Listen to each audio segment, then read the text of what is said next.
Well, how the hell did we get into this mess? How can we be in such a mess? Let me just explain how we got here.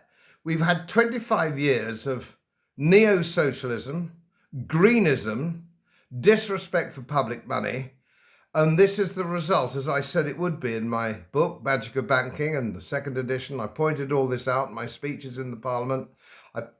I pointed all this out, this was going to happen. This is no surprise, and don't think this has just come about in the last few months or the last few weeks, because it hasn't. We've been building for this. We now have an economy which is the highest taxed, our economy, the highest tax since the war. We have 6 million civil servants sucking at the teat. You're either in the wealth creating sector or you're not in the wealth creating sector, and the public sector is in the wealth consuming sector. You cannot go on like this. You cannot go on spending money you don't have by borrowing or printing it.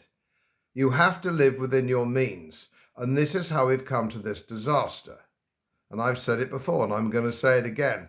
Did you know that we have nearly 1,000 quangos? 1,000 quangos, all on big salaries, index-linked pensions, so on and so forth. They've got the lot.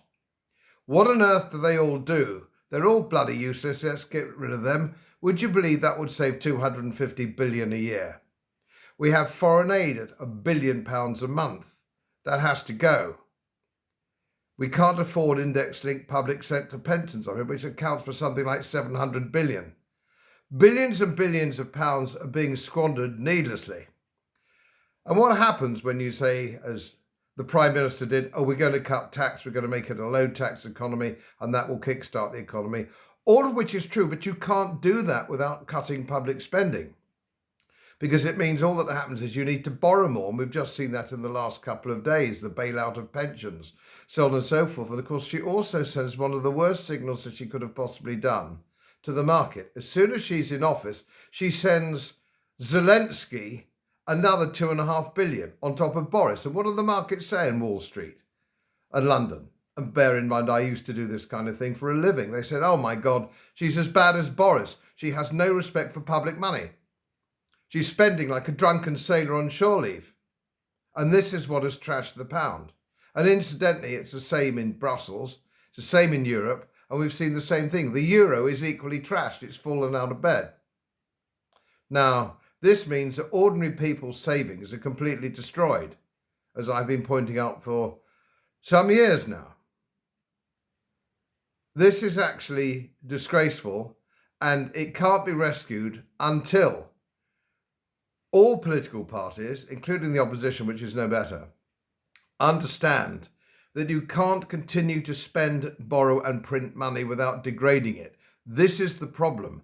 And it seems that they simply don't understand money. Now, anybody, any ordinary person knows that if your income is modest or it's even going down a bit, you have to make savings. You have to get cheaper cuts of meat. You don't renew the car. You don't have as many holidays, or if you do have holidays, they're not so expensive. You have to make all these cuts. Everybody watching this clip who isn't in the public sector knows that. They know you have to cut your cloth. You have to rein back. It's something governments don't understand. And it's the same with the yen, the euro, the pound, all trashed. And even the Swiss franc is wobbling. There's been a flight to the Yankee dollar. And if you think that it's not going to happen to the Yankee dollar, you're living in cloud cuckoo land. They're equally hopeless. They're spending, borrowing and printing. All right? That's what they're doing. Billions and billions and billions into the Ukraine, which is just another bottomless pit like Afghanistan was. And look at the record in Syria and Iraq. Well, greetings to you. As you know, social media was a wonderful invention so that we could all communicate with each other and share our views and share views that aren't necessarily in line with the establishment, the global establishment, which is run mainly by banks and big pharma. So I've been doing my best to do that, but I am increasingly being shadow banned or taken down, and so are many others.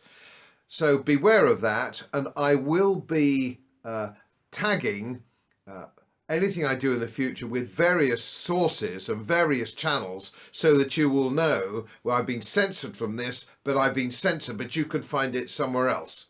So the whole thing can continue. And I think some of these new channels, which aren't owned by the establishment or influenced by the establishment, banks and big pharma and all the rest, you'll be able to follow the facts. And that doesn't mean fact checkers, of course, which are owned by the establishment. So I just thought I'd give you the heads up on that. And thank you for your sponsorship and your support. I thank you for it. Without you and the information that sometimes you people send me, I couldn't continue. Thank you again.